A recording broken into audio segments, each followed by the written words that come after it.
up, Shady Sports Network? I'm back here with a special coach interview. I'm here with Coach Mark Timberlake. Coach, how you doing? I'm great. How are you doing today? I'm doing great. Really excited to have you on. So let's just get started, man. So Tulsa Oilers, first season as a team in the IFL. How do you feel the team did overall this season? Our guys grinded it out. First year team, always rough in new leagues. You've got some bumps and bruises, so to speak, that you got to work through. But the craziest part about this season was there was 10 games that were decided by one possession or less, and anytime you've got an emotional roller coaster like that, it's tough on the guys. But our guys were troopers, and they worked their tails off this year. For sure, no, I think that you guys were close with every game. Um, how do you feel the fan support was? I know you guys have a big following down there in Tulsa. Oh, it was crazy. First time I've been in an arena set that had over 10,000 people, multiple games.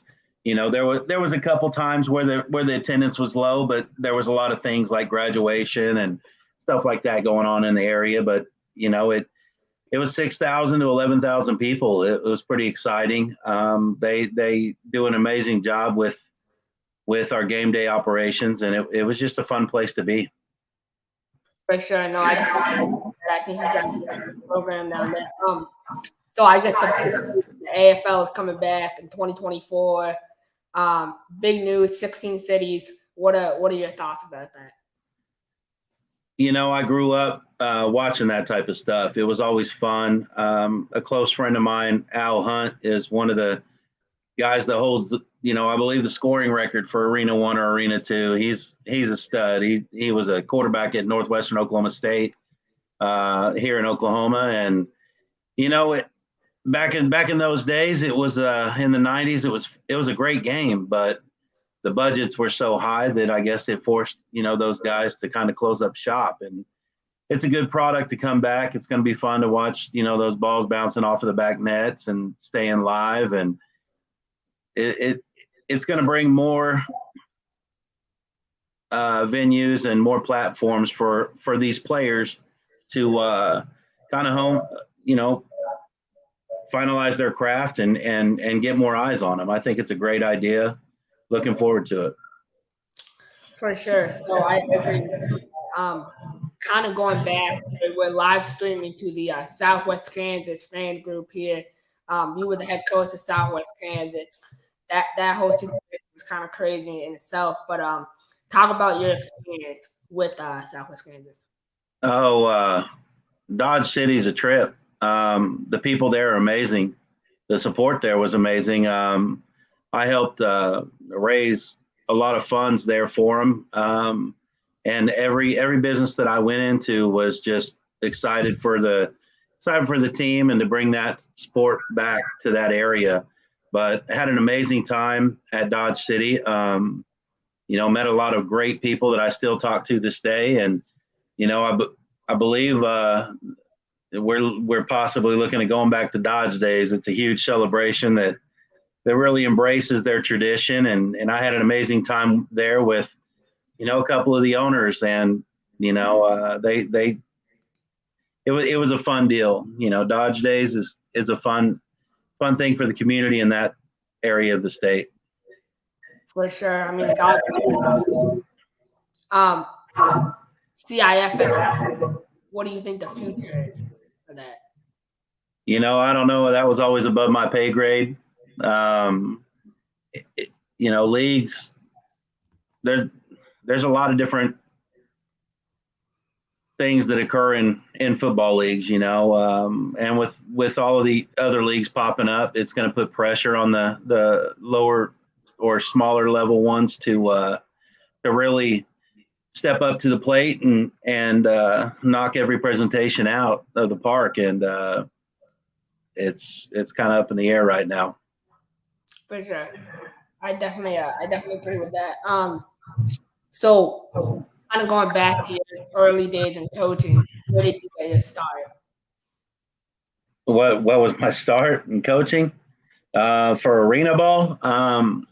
right here in Enid, Oklahoma, they brought an arena organization called the Oklahoma Flying Aces to town, and Richard Davis brought that team in, and we spoke a few times, and he offered me a position, and I jumped on staff, and that was the beginning of my indoor coaching career, and had a blast doing that. Met some great guys, and developed some really good relationships that are still there today. And I tell my guys, once you're one of my guys, you're always one of my guys.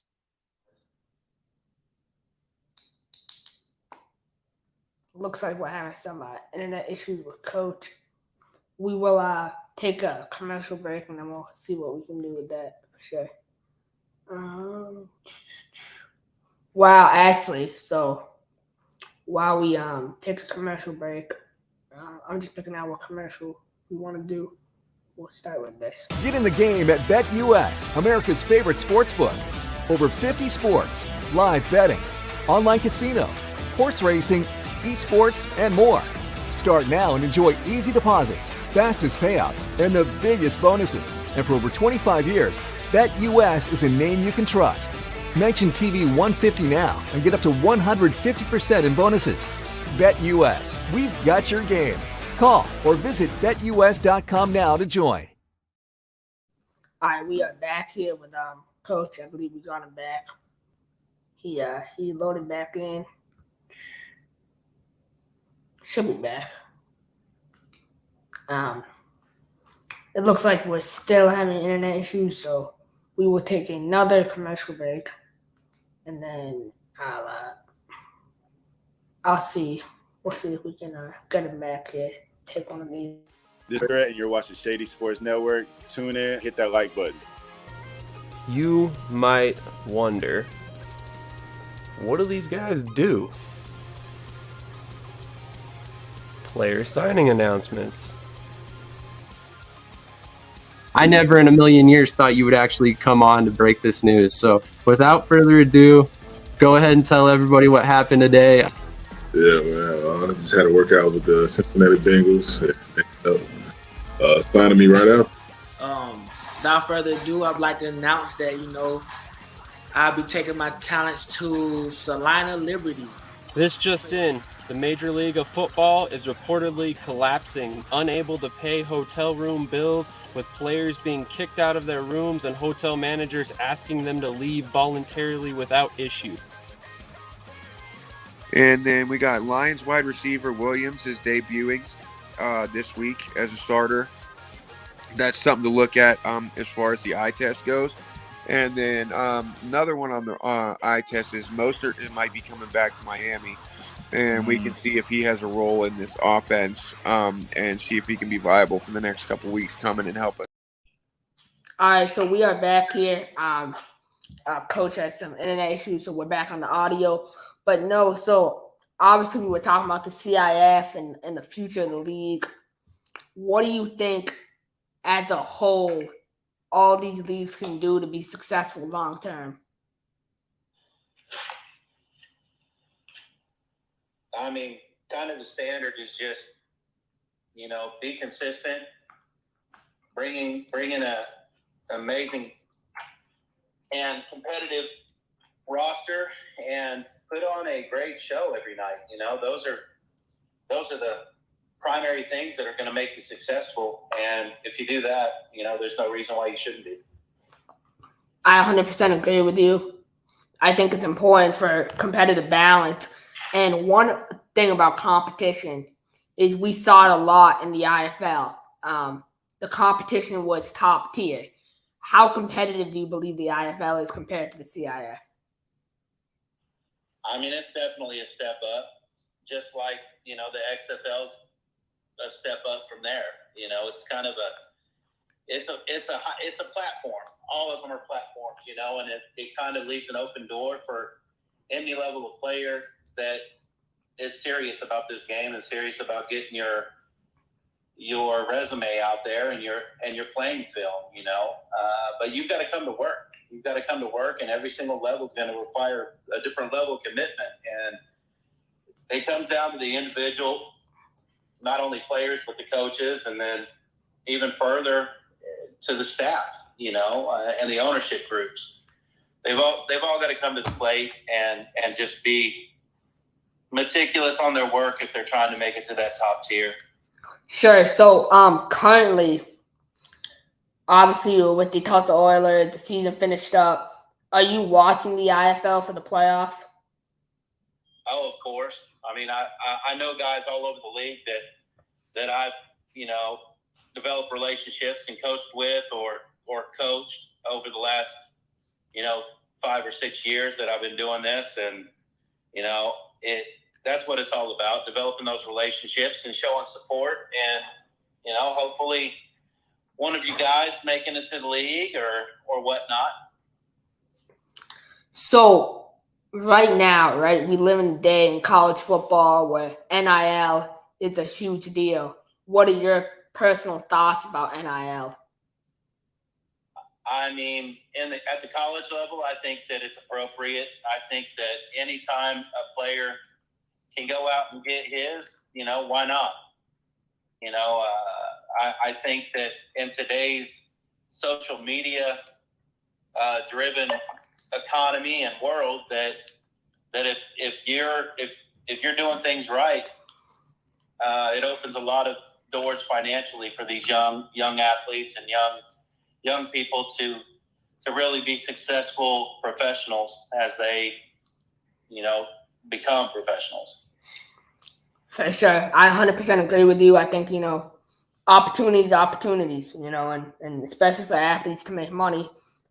Do I think it should be limited? Yes, to a certain extent, but, I think they're working through that.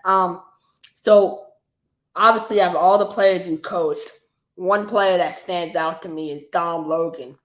Dom Logan is a huge supporter of the show. What's your relationship with Dom like?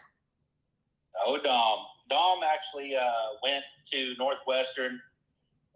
Actually, coming out of high school, he was a defensive end, a big recruit as a DN coming out of high school, and he ended up here at Northwestern Oklahoma State here in Alva, Oklahoma, and I actually have been Dom's coach for about 12 years. He's a great dude. It's been a privilege to be a friend with him and watch him progress not only as a player but as a dad and as a professional on and off the field. He's a good guy. It was fun to watch him develop as a young player and after college at the semi-pro ranks, and then hop onto a professional team and made it all the way to the Pittsburgh Maulers this year. And it's a tribute to what happens whenever you kind of keep your focus on your craft and trying to progress. Dom's a great dude. For sure. And one thing that we see is guys moving up and getting opportunities. How rewarding is that for you as a coach? Oh, it's a fun deal. It's always a good thing to watch these young players actually progress. Heck, from the that Storm team, we had Dom go to the Pittsburgh Maulers. We had Casey Pierce and Jeremy West, both my O-line guys. They ended up playing in what was the league? Down in Mexico. The LFA, it was a Mexico league, and that team was the Dinos, and they ended up making it to the championship. So that was fun for them. And this year alone, in the IFL, whenever I got there, Chris Ivey got a contract. He's currently in the CFL with the Winnipeg Blue Bombers, and Bruce Trigg really focused and improved his craft and got a call up from the New Jersey Generals in the USFL. So it's kind of a neat deal to know 5 of your guys over the last couple of years have really progressed and made it to that upper level. And one of the guys who I personally believe is next, who you had the opportunity to coach this year, is a receiver on your team who's from Oklahoma named Josh Crockett. What have you seen from Josh throughout the season? What's crazy about Josh Crockett is he's a UCO guy.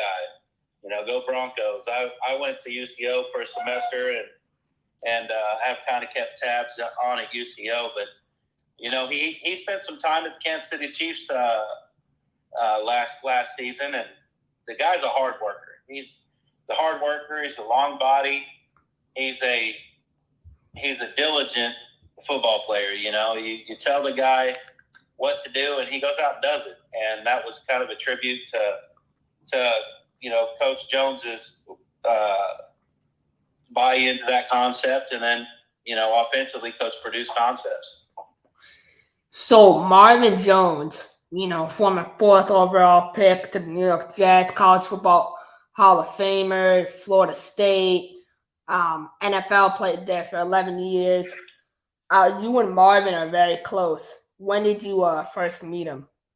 Oh, I first met Marvin whenever I was coaching with the Flying Aces, and he was on that staff that, my first time to meet Marvin was he gave us an L, but he's a great dude, unbelievably humble for that type of successful individual. He's in the Florida State's Hall of Fame, NCAA Hall of Fame, and the New York Jets Hall of Fame. I mean, it's anytime you can hang out and just have a conversation with somebody so humble with those credentials is a pretty amazing thing. And glad I get to call him not only a coworker but a friend, and he's a good dude. That's awesome. So one thing that I see that's very important to you is family.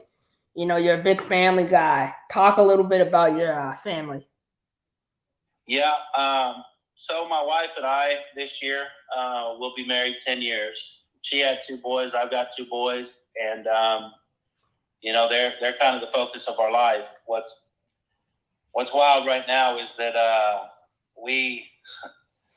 I agreed to come on your show to kind of switch up my focus, but one of our boys was breaking up a fight on July 4th, and he was shot.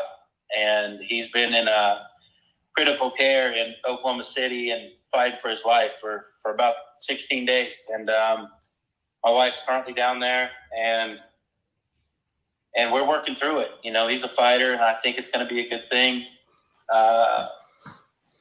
that it's progressing the way it is. And, I believe he's going to make it. And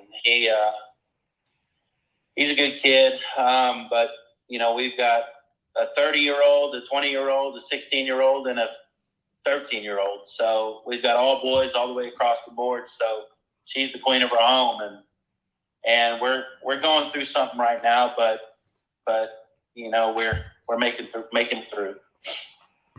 Definitely, shout out to your son. We wish him the best, and we know he'll be back up there real soon. So, but obviously, I think family is really important. When you're coaching football, you need a full team of support. How supportive has your family been of your football journey? Oh man, well, I mean, the anchor of our family is my wife, Monique, and she's amazing. Without her, none of this would be possible. When I accepted the job in Dodge City, she was the first one to say, "Go do it," and we'll make it work. And Dodge City's about 3.5 hours from my home, and I was there for about 6 months, and she would have to drive 2 hours to get one of my boys, and then another 5.5 to Dodge City, so our whole family could make the games, but they were there, and they were our biggest fans. They developed, relationships with the guys up there that we had brought in, to this day, and some of the guys still call and talk to the boys, and specifically, my 16 and 13-year-old, because they were able to actually live up there last summer after school got out. And, just to be in that type of environment was a blessing. And to have a wife like I do she's God sent for sure. And the only reason that any of this is possible. So shout out to her and all 4 of our boys and the rest of my family for our support. But yeah, it's anytime a coach has to, travel away from home and help build a franchise or a team, there's there's definitely a support staff in their family, and without thanking Monique, Cody, Dakota, Tyson, and Hayden, none of this is possible. And those are my MVPs for sure. They're my vote every week. That's amazing. That's really amazing to hear. So kind of transitioning to our final couple of questions here. Where do you see yourself personally in the next 2 to 3 years? Well, in this business, you never can tell. Opportunities come up for coaches like myself to progress, but also for organizations to progress. And it's a business, and you can't get your feelings hurt anytime that either a business makes a move or a coach makes a move to better themselves. And you just embrace the journey, and sometimes you have to embrace the suck. And that's kind of the path that you got to travel. And if you don't, you're gonna drive yourself nuts in this game. For sure, yeah. Day by day as a coach is really important. And then, what is as a young coach myself? What's your biggest advice for younger coaches? Do it for the right reasons. I think that, of course, everyone's trying to improve their craft, add something to their resume. But when it comes down to it, do it for the right reasons. And I believe that the right reasons are to help young athletes that maybe didn't get the right look, or maybe matured late, or, had to go through something personally. Give them an opportunity, buy into them, but you've got to be disciplined. You've got to be disciplined and do your best not to sway from what your motives are. If you're trying to implement discipline and structure into something, don't sway from that. If you fall or allow others to dictate your path, you're not going to be happy with your destination. That's very important, important piece of advice. Coach, I want to thank you so much, for taking the time out to come on the show. I'm really excited to see where you coach, coming up, and keep doing it, man. Awesome. I appreciate it. Have a great one, man. And if you ever need anything, give me a shout. Definitely. Thank you. I'm a game changer.